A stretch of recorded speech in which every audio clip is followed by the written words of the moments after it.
Welcome. What's up, Kansas City? Today we're in the beautiful historic area of Santa Fe. And today our very special guest is a very special person in my heart and in my life, Mr. Alex Ellison. Good morning, Mr. Ellison. Good morning, Mr. Watson. What's up, Kansas City? How are you doing today? I'm great, man. Yourself? I'm doing just fine. How long have you been in this area? Well, my wife and I have been in Santa Fe for 30 years now. 30 years. 30 years. And have you enjoyed your stay here? Oh, I wouldn't have it any other way. You have a beautiful home here. Well, thank you very much. Thank you very much. I appreciate it. And you must have a beautiful wife. Yeah, 45 years. 45 years. That's right. And you had kids? Oh, yeah, I have 2 adult children. Audrey, our oldest, who lives in the Atlanta area, and Aaron, who lives in the Charlotte area. He lives in Charlotte. That is correct. And how many kids does he have?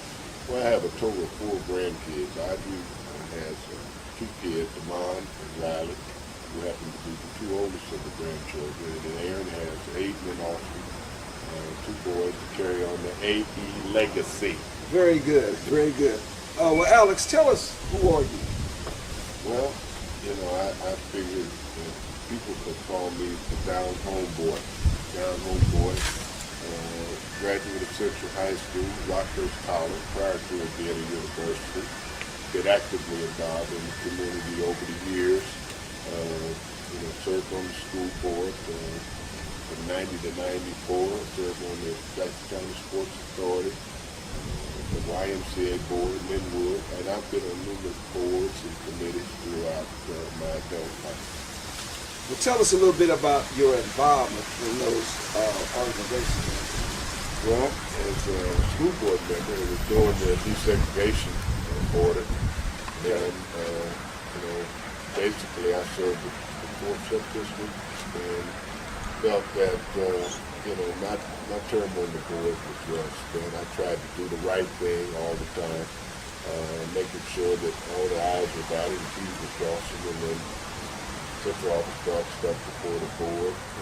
Tried to make sure that there was a level playing field when it came to minority participation, whether it was for professional services or doing contract negotiations for some of the schools that were being constructed during that period of time. Alex, tell us about some of the projects that you're more proud of, something that you could put your signature on. Well, I feel that during the time that I was on the Jackson County Sports Authority, that proved to be very, eventful for me. We were the first commission on that board to hire an executive director. I worked with a great group of individuals on there. We talked about Tom Condon, former chief. We were talking about H. Wayne Rice, Robbie Rice Archer's company. We talked about Dominic Tatera. So I worked with a great group of individuals, and they were gracious enough to elect me as chairman one year. Of course, it's a rotating chairmanship, but I feel real good about the time that I spent on the sports authority. The mere fact that we were the first authority to hire an executive director. Well, yeah, I kind of remember that, and I was at Minority Contractors at that time, and we did very well at the stadium, and I was very happy and pleased that you guys allowed the process to flow for MBEWB participation. What about your tenure when you was on the school board during the DSEG? Can you kind of describe? Well, that was a pretty interesting time. It was a very interesting time. During that period of time, the school district was in search for a new superintendent, and I didn't have a problem being the lone descending board. There were many times when we cast votes, I was on the descending side by myself, but I didn't choose to be a rubber stamp and just go along with the crowd. For example, when they hired Walter Marks, and Dr. Hill ushered him in, and the reporters asked what was the vote, and they said 8-1, and before they could even say who cast the descending vote, I said I did, and no reasons why, but I also let them know that it was my intent to work with Dr. Mark. Just because I didn't approve his hiring didn't mean I wasn't going to try to work with him. you kind of carry that legacy in the family. That's kind of a tradition, and being able to stand up. I don't necessarily want to say it's tradition. I believe in doing what's right. And Well, that's part of a tradition. And when it came to the school district, if it wasn't right for the kids, I didn't necessarily go along with the rest of my colleagues. There's an issue that's out there in the public right now, and it's kind of like a quiet storm. And tell us about the status of Central High School, some of the controversial issues that are going on in Central at this present moment. Well, there's only one item that's going on that is... Well, tell us about that. And that's the renaming of Central High School. Like many of my colleagues, I first found out about it from reading it in the call. Actually, you had given me a phone call. I was out of town at the time that the board took their vote. Right. And there are a lot of alumnus and other folks in the community who were somewhat adamantly opposed to the renaming of Central. That's right. And, I applaud Linda Collins, who's the current principal of Central High School, for her efforts to bring about positive change to Central. But it's my contention, along with a lot of other folks, alumni, who believe a name change doesn't change the culture in the school, nor is it going to change the culture in the surrounding community. The bottom line, there has to be dedicated teachers, administrators, students, and parents. I mean, I think the key issue in all of this is parental involvement. That was our thing when our kids were in the public schools, and both of them, by the way, are products of the public school. Our daughter graduated Southeast High School, and our son graduated from Lincoln College Preparatory Academy. But when those two young kids, I could call them kids, were in school, we made sure that we were involved in their educational process.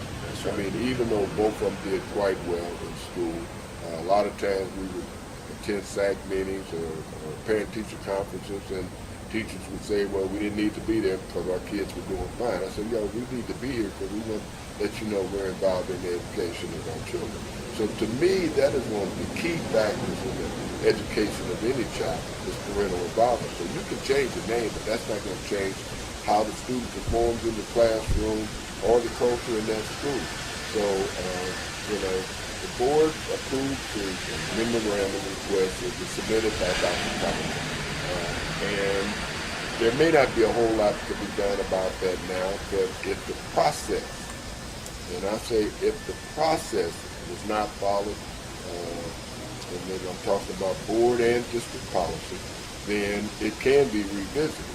And I've been doing a little research and trying to make sure that everything was done in compliance with district policy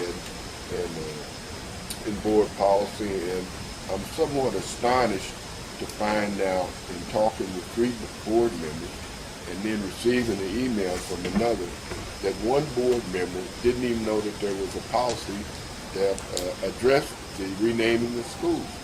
And I cited the policy to him, and then I also had received an email from one of the other trustees on the board who indicated that while as a board, we are a supporter of work that Linda Collins has done in the district, I can't pretend to be well-versed in this issue and her team's rationale for making the request.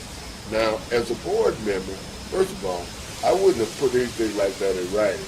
To me, if I was on the board and I didn't understand the rationale behind any item that came through the board, and understand why, whether it was administration or a request from one of the principals out there in the district wanting to approve a memorandum, and I didn't understand the content of it, I'm not going to vote in favor of it. That's right. I mean, you could abstain, or you could ask the board to table that motion until further review is approved.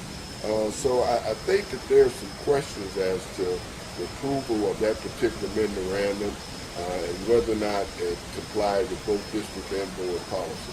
So that's going to be my whole point of contention. I'm scheduled to go before the board on next Wednesday, 22nd, and hopefully after I make my comments that the board may really consider to recall that item until it is fully investigated and make sure that it complied with both district and board policy. And the other thing that I found out is that the request was actually supposed to be submitted to a policy committee. I've been informed that the district no longer has a policy committee, but there's also an opportunity to create ad hoc committees. So if you didn't have a policy committee in place, you could have created an ad hoc committee to review this request, to approve it, and then after that, send it back to the board for approval. So I think that they expedited the process. It also states in there it's supposed to be allowed 30 days. Well, if you really want to be technical about it, and I spoke with the public relations individual yesterday about this 30-day period, it was actually 28 days. So, I mean, if you want to be real technical about it, because it was first brought to the board on June the 27th, and if you look at the month of June, there's 30 days. So you take the 3 days from June and the 25 from July, which they approved on the 25th of July. And if my math is correct, 3 and 25 is 28. So they didn't meet that grace period of 30 days, which they're supposed to actually allow the community to input. Now, they formed the committee. Dr. Collins formed the committee. I don't know how inclusive that committee was, because if you don't contact the president of the Central Alumni Foundation, who has been giving out scholarships every year, for their input, then there's something wrong with that process. So I don't know how inclusive. I mean, the deck could have been stacked. But then again, I don't want to second guess how individuals were chose to that particular committee. But there is some questions about the inclusiveness of that committee. Well, you know, you seem like you've done a lot of thorough investigation on this particular issue at Central High School, and I think it's real good. Now, next, you say that meeting is next what? Next Wednesday. At what time? The board meets at 6:30. I don't know when I'm scheduled to be on the agenda, but I feel that I'm going to have plenty of support. I mean, I have a ton of emails from different alumni and individuals who are really concerned about the renaming. As a matter of fact, a lot of these prominent individuals in the community, I received a Facebook message yesterday, a post, and I'm sure she wouldn't mind mentioning her name, from Dr. Alexis Thomas, and he said, "What about this name change?" And I told her that, you know, that the name change is a done deal, and that it is now Central Academy of Excellence. And you know what? And this is just me speaking. I think I would even be more receptive to a name change if it was Central High School Academy of Excellence. I mean, when you discard the high school part of Central, I mean, it seems like you discard the high school. And it has a long, rich history. It's the oldest continuous high school west of Mississippi, and we have a lot of proud alumni out there.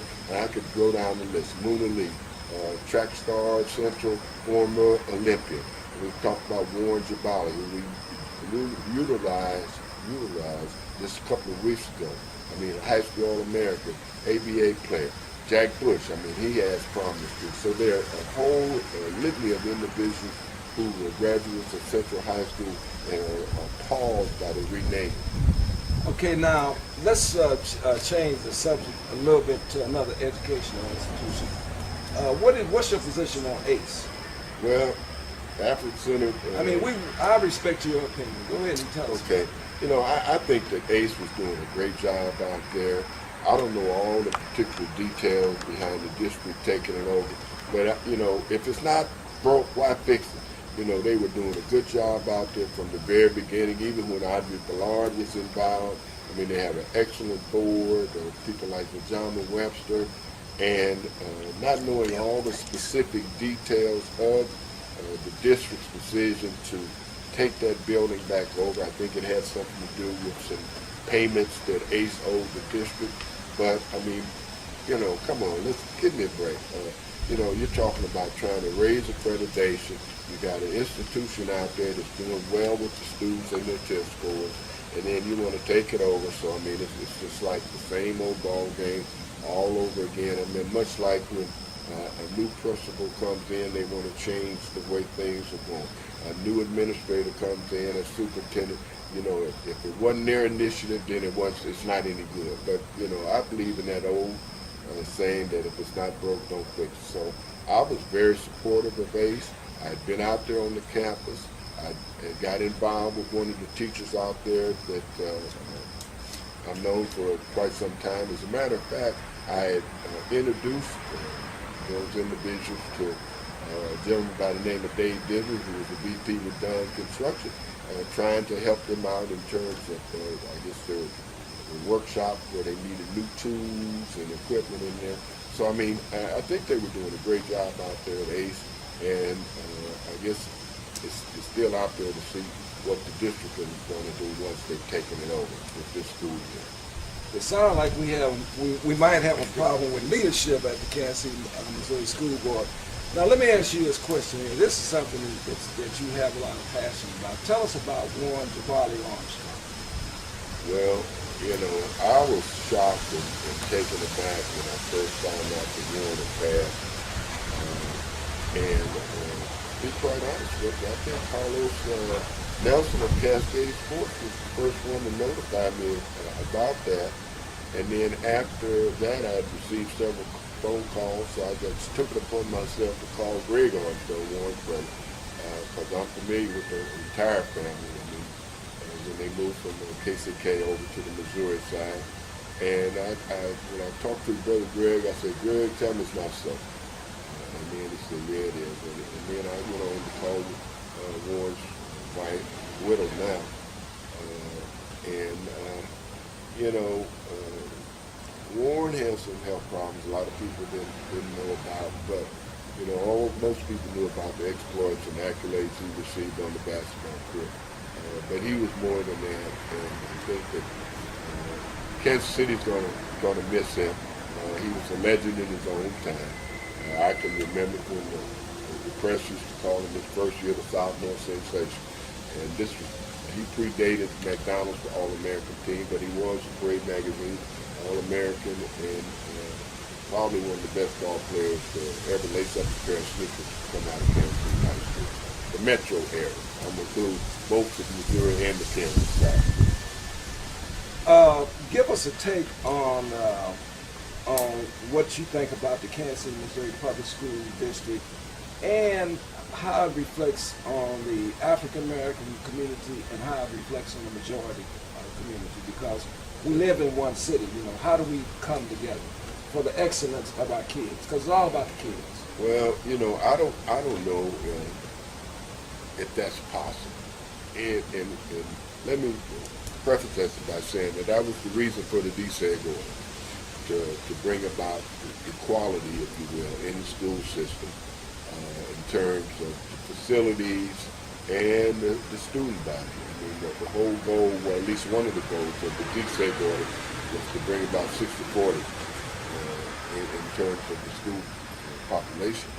And there were only a couple of schools that even came close to meeting the 60-40 guidelines. Lincoln College Prep was one of those, and then Purcell Performing Arts was another.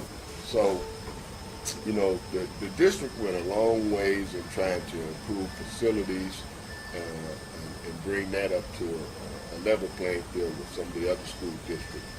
But we've lost so many students in terms of enrollment, and it's just like with the good kids, or those who have an opportunity to exceed, if their parents find a way to put them in a school outside of the Kansas City, Missouri School District, that's what's going to happen. And then we have the emergence of the charter schools. And a lot of people believed in the charter schools, but I think the verdict is still out on the charter schools. They haven't done that great in terms of test score results. And as a matter of fact, some of the charter schools have closed. I mean, because you have to have a sponsor. Someone like UMKC or Central Missouri, Edison had come in, and then Renaissance. And some of those schools that they initially opened up as charter schools have since closed. So, you know, and then one of the other problems we've had is stability at the central office. I mean, we've had a revolving door of superintendents. I mean, we've had some good superintendents, and for whatever reason, we've decided to get rid of it. I think Bernard Williams is a good superintendent. When I went on the board, Paul Garcia, he was a good superintendent. Great man. He was But if you didn't get along with certain segments of the community, whether it was a business community or a civic community, then they found a way to get rid of it. And that's the way it is. It's sad, but it's true. Hopefully, things will work out with Dr. Green. I know when Covington came in, he, I guess, had this master plan, close all these schools, reconstituted Central. And I don't want to get back on Central again, but he reconstituted Central. And what I mean by that, he came in and made wholesale changes, not only with the teachers and administrators. That's how Linda Collins, the current principal, ended up at Central. She was brought to Central by Covington. So, I mean, we've had people who have used our school district as a stepping stone. Our kids. Well, you can say our kids. Our kids. I mean, our district as a stepping stone with no intentions of staying here. And I'm sure that there have been other attributes that have allowed the board to terminate those individuals. But then, we end up paying them. We enter into these contracts with these superintendents, and, if it's a 3-year contract or whatever the extension period is for the contract, and if we terminate those individuals prior to the contract, we generally end up having to pay them. I mean, so it's kind of like that's icing on the cake for a lot of them.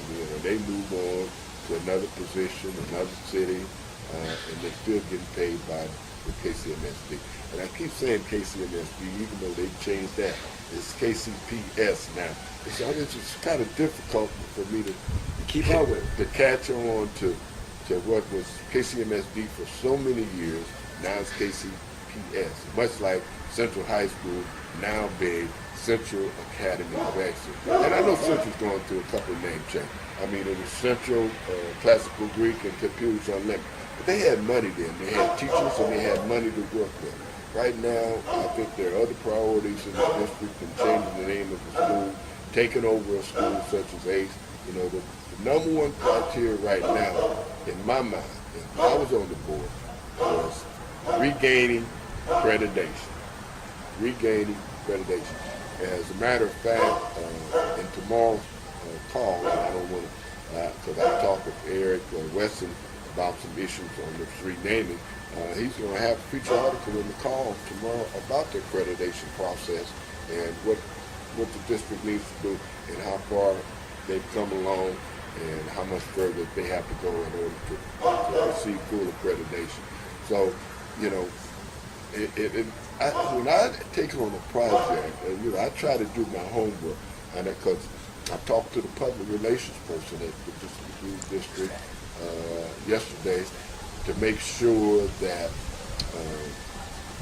a press release was made to the different media sources on this renaming, because the policy says the superintendent is supposed to provide the media with this information.